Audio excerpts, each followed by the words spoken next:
आज के इस वीडियो के अंदर मैं आपको कुछ ऐसे रीजंस बताऊंगा जो कि मेरे हिसाब से कुंग फू पांडा मूवीज को किसी भी दूसरी सेम कैटेगरी वाली एनिमेटेड फिल्म से बहुत ही ज्यादा मैच्योर बनाते हैं। तो अगर आप कुंग फू पांडा की ट्रिलॉजी के फैन हो और अगर आप एनिमेटेड मूवीज के अंदर भी इंटरेस्टेड हो तो वीडियो को एंड तक जरूर देखना, क्योंकि इसके अंदर कुंग फू पांडा के बारे में बहुत ही मस्त मस्त बातें डिस्कस होने वाली है। सो बिना किसी देरी के let me introduce the amazing world of kung फू पांडा।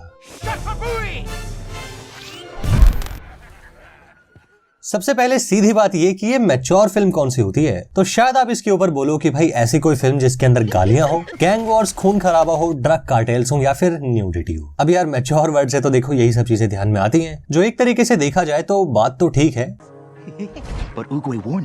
लेकिन फिक्शन वर्ल्ड के अंदर सिर्फ यही सब चीजें होने से कोई कंटेंट मैच्योर नहीं होता। मेरे ख्याल से हर वो कंटेंट जिसके अंदर लेयर्स ऑफ मीनिंग्स छुपे हों जो कि पहली बार देखने में शायद व्यूअर्स को नजर ना आते हो, पर अगर ध्यान से एक बार देखें तो उस कंटेंट के अंदर कुछ ऐसे डीप मीनिंग्स छुपे हों जो कि आपको एज अ व्यूअर कुछ बिल्कुल ही नया सिखा जाए, तो ऐसे ही कंटेंट को हम लोग एक मैच्योर कंटेंट बोल सकते हैं।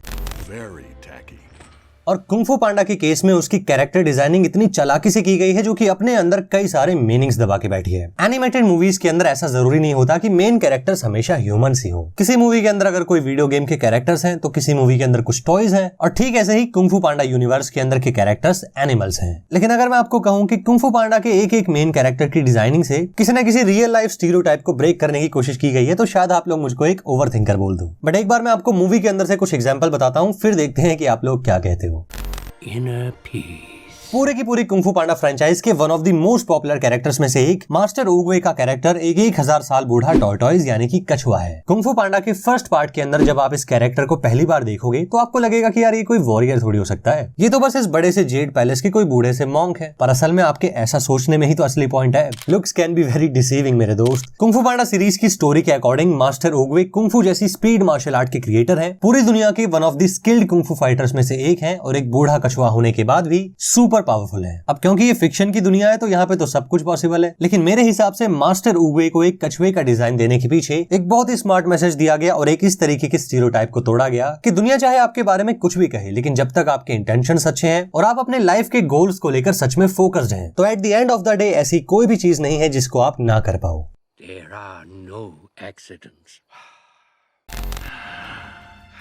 एक और एग्जांपल मैं आपको देता हूं टाई लंग का। कुंग फू पांडा 1 का ये कोल्ड हार्टेड विलन मेरे लिए मेरे सबसे कूल विलन्स की लिस्ट में टॉप फेवरेट्स में आता है। अगर इंस्पिरेशन एंड डिजाइन वाइज देखें तो टाई लंग का कैरेक्टर एक स्नो लेपर्ड है, और अगर आप जल्दी से गूगल पे ये सर्च करते हो कि स्नो लेपर्ड एबिलिटीज, तो शुरू के 1-2 रिजल्ट्स के अंदर ही आपको ये चीज पता चल जाएगी कि ये बहुत ही स्ट्रॉन्ग जानवर है, एक नेचुरल बॉर्न किलर है जिसकी लेग्स इतनी ज्यादा स्ट्रॉन्ग है कि ये एक चट्टान से दूसरी चट्टान पे बड़ी ही आसानी से कूद सकता है। इसके साथ ही इसकी पूंछ इतनी ज्यादा लंबी और इतनी मोटी है जो कि इसे अपना बैलेंस बनाने और ठंड में अपने आप को बर्फ से बचाने में हेल्प करती है। और एक तरीके से अगर देखें तो स्नो लेपर्ड एक बॉर्न टैलेंटेड एनिमल होते हैं, और ठीक बिल्कुल अपने रियल लाइफ काउंटर पार्ट की ही तरह कुंग फू पांडा का स्नो लेपर्ड टाई लंग भी एक born talented and super powerful kung फू मास्टर होता है। लेकिन आपको पता है इन सब बातों के बाद भी असली का फन फैक्ट क्या है? वो ये चीज है कि सिर्फ और सिर्फ अपने इवल नेचर की वजह से टाई लंग को अपनी पूरी जिंदगी में सिवाय गहराइयों के कभी भी कुछ नहीं मिलता। एंड इस कैरेक्टर के साथ मेरे हिसाब से जिस स्टीरियोटाइप को ब्रेक किया गया है वो ये है दैट स्ट्रॉन्ग ऑलवेज विंस। अक्सर हम लोगों को अपने आसपास के रियल समाज एंड इंटरनेट के ऊपर कई सारी कम्युनिटीज में ये चीजें सुनने को मिलती हैं कि यहाँ पे जो जीत है वो सिर्फ स्ट्रॉन्गेस्ट की ही होती है, या फिर ये सर्वाइवल ऑफ द फिटेस्ट की दुनिया है। लेकिन सच में अगर आपको बताऊं ना तो ये सब बातें रियल वर्ल्ड को देखकर सही तो लगती हैं, लेकिन पूरे तरीके से ठीक नहीं है। And the reason I am saying this is because कि अगर आपके दिमाग में सिर्फ बुराई ही भरी हो तो चाहे आप इस दुनिया के सबसे ज्यादा स्ट्रॉन्गेस्ट इंसान भी क्यों ना हो, at the end of the day आपको जो चीज मिलती है वो होती है सिर्फ और सिर्फ आपका अपना खुद का जीता हुआ डाउनफॉल।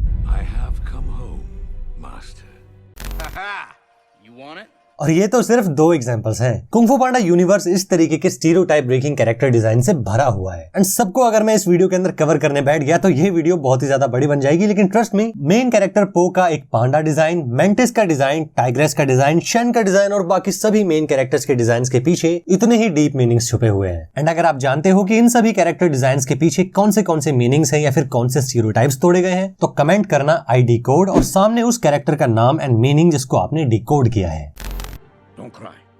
ये फ्रेंचाइज कुछ उन गिनी चुनी मूवीज में से एक है जहाँ पे कोई भी चीज ब्लैक या व्हाइट में ना होकर पूरी तरीके से ग्रे है। ड्रैगन वॉरियर पो से लेकर फ्यूरियस 5 की टाइग्रेस तक ऑलमोस्ट हर एक मेन कैरेक्टर एक इनर कन्फ्लिक्ट में फंसा हुआ है और मूवी के अंदर हमें ये दिखाया जाता है कि कैसे उनका ये इनर कन्फ्लिक्ट हमारे मेन कैरेक्टर्स को अपने ट्रू पोटेंशियल पे जाने से रोक रहा है। और कुंग फू पांडा 1 के अंदर सिर्फ एक ही ऐसा कैरेक्टर है जो कि इनर कन्फ्लिक्ट से आगे बढ़कर इनर पीस में जा चुका है और वो है मास्टर उगवे। एंड अगर मैं आपको कुछ एग्जांपल्स दूं तो जैसे कि पो का इनर कन्फ्लिक्ट ये है कि उसे कुंग फू तो सीखना है पर लोगों की बातें सुन सुनकर उसे ये लगने लगता है कि शायद वो इस चीज के लिए वर्दी नहीं है और इसी एक बात को लेकर वो अंदर ही अंदर अपने आप से लड़ने लगता है। I understand. You eat when you are upset. Upset? I'm not upset. What makes you think I'm upset? So why are you upset?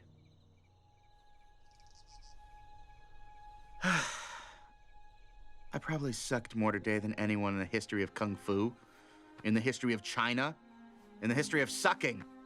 Probably. और ठीक ऐसे ही टाइग्रेस के अंदर का इनर कन्फ्लिक्ट ये है कि उसको बस मास्टर शिफू का अप्रूवल चाहिए जो कि उसके हिसाब से उसे सिर्फ तभी मिलेगा जब वो ड्रैगन वॉरियर बनेगी। लेकिन मास्टर उगवे के पो को ड्रैगन वॉरियर चुनने के बाद टाइग्रेस के पास अब ऐसा कोई बड़ा गोल नहीं बचता और वो बस किसी भी तरीके से खुद को प्रूव करना चाहती है जिसके लिए वो भिड़ जाती है टाई लंग से। एंड अगर आपने मूवी देखी है तो आपको उसका रिजल्ट भी पता होगा। तो कुल मिला के जो बात है वो ये है कि हर एक कैरेक्टर के थ्रू ऑडियंस को ये चीज दिखाने की कोशिश की है कि कैसे कोई भी कभी भी परफेक्ट नहीं होता और सबके अंदर अपने खुद के इनर कन्फ्लिक्ट्स होते हैं। एंड अगर किसी को अपने ट्रू पोटेंशियल पे जाना है तो उनको सबसे पहले अपने अंदर के इन्हीं इनर कन्फ्लिक्ट्स को इनर पीस में बदलना होगा जो कि मूवी के कैरेक्टर्स एंड में करके भी दिखाते हैं।